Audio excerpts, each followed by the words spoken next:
नमस्कार दोस्तों, dear mathematician आपका स्वागत है। आज का जो हमारा क्वेश्चन है वो क्लास 10 के मैथ के एक्सरसाइज 13.1 के क्वेश्चन नंबर 2 है और चैप्टर का नाम है पृष्ठीय क्षेत्रफल और आयतन।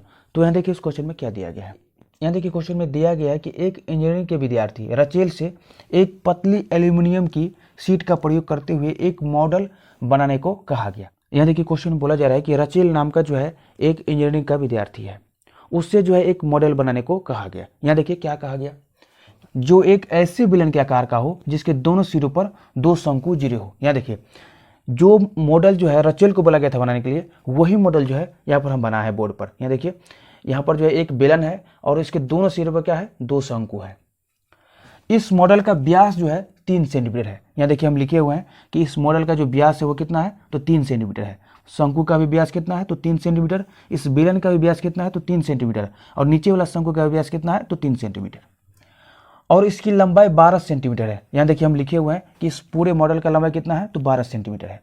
यदि प्रत्येक शंकु की ऊंचाई 2 सेंटीमीटर हो, यहाँ देखिए हम लिखे हुए हैं कि प्रत्येक शंकु का जो ऊंचाई है वो कितना है, तो 2 सेंटीमीटर है। तो रचेल द्वारा बनाए गए मॉडल के अंतर्विष्ट हवा का आयतन ज्ञात कीजिए।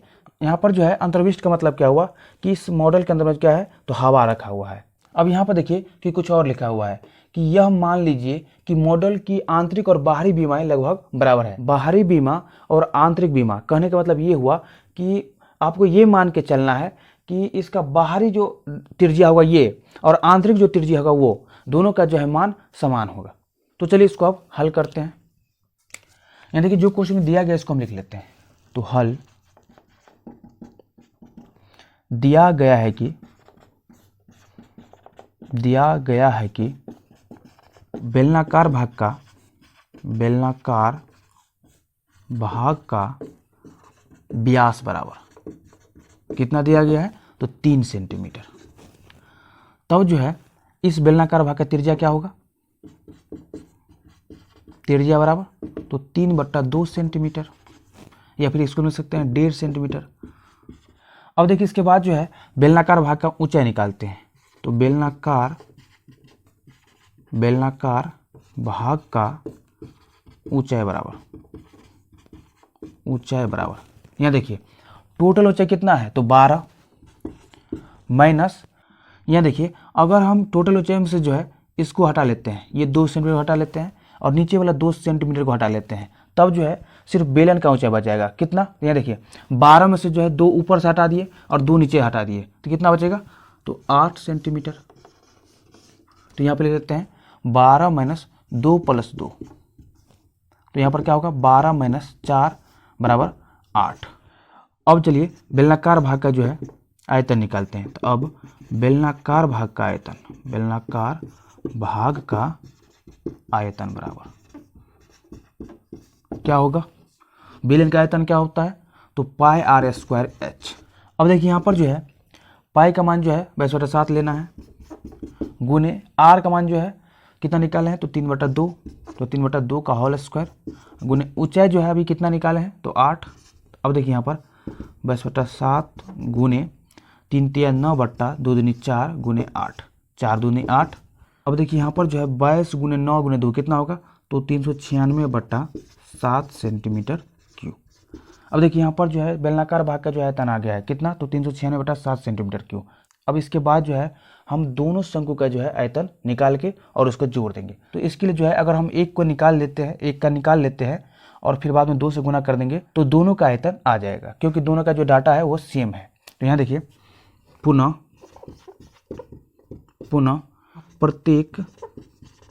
प्रत्येक शंक्वाकार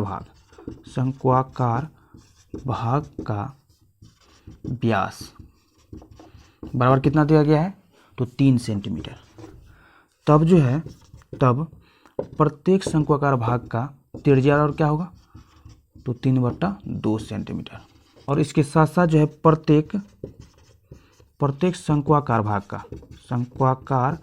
भाग का ऊंचाई कितना दिया गया है, तो 2 सेंटीमीटर। यहाँ देखिए इसका भी 2 सेंटीमीटर और इसका भी 2 सेंटीमीटर। अब चलिए इसके बाद जो है प्रत्येक शंक्वाकार भाग का जो है आयतन निकालते हैं। तो अब प्रत्येक शंक्वाकार भाग का आयतन बराबर आयतन बराबर क्या होगा, तो 1/3 पाई आर स्क्वायर एच। अब यहाँ देखिए यहाँ पर जो है क्या होगा, 1/3 गुने पाई का मान जो है कितना लेना है, तो 10/7 गुने आर का मान जो है कितना निकाले हैं अभी, तो 3/2, तो 3/2 का होल स्क्वायर और गुने एच का मान जो है कितना दिया गया है, तो 2। अब यहाँ देखिए एच क्या है, तो एच जो है प्रत्येक शंकु की ऊंचाई है, इसका भी 2 सेंटीमीटर और इसका भी 2 सेंटीमीटर। अब देखिए यहाँ पर इसको हम लिख सकते हैं 1/3 गुने 10/7 गुने 3 × 9 बट्टा 2 दूनी 4, 3 × 9 बट्टा 2 दूनी 4 गुने 2। यहाँ देखिए 2 दूनी 4, 2 से 11 और ये 3 × 9, तो यहाँ पर क्या बच गया, 11 × 33/7 सेंटीमीटर क्यूब। अब देखिए यहाँ पर जो है प्रत्येक शंकु का जो है आयतन आ गया है कितना, तो 33/7 सेंटीमीटर क्यूब। तो अब इसके बाद जो है यहाँ देखिए, इसीलिए दोनों शंक्वाकार भाग के आयतन के योग बराबर क्या होगा,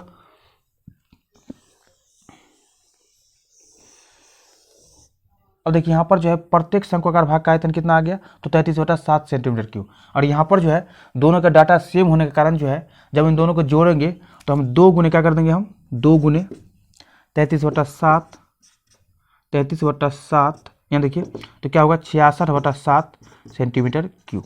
अब देखिए इसके बाद जो है मॉडल में अंतर्विष्ट हवा का जो है आयतन निकालते हैं। तो यहाँ देखिए, अतः मॉडल में अंतर्विष्ट हवा का आयतन बराबर क्या होगा, तो इस भाग का आयतन कितना निकाले हैं, तो 396/7 प्लस और इस दोनों शंक्वाकार भाग के आयतन का योग कितना है, तो 66/7 सेंटीमीटर क्यूब। यहाँ देखिए 66/7, जब इन दोनों के एलसीएम लेंगे कितना आएगा 7, तो 396 और प्लस 66। यहाँ देखिए 6 6 12 हासिल 1, 9 6 15 16 हासिल 1, 3 1 4, मतलब 462/7। और जब इसको काटेंगे तो कितना आएगा, तो 66 सेंटीमीटर क्यूब।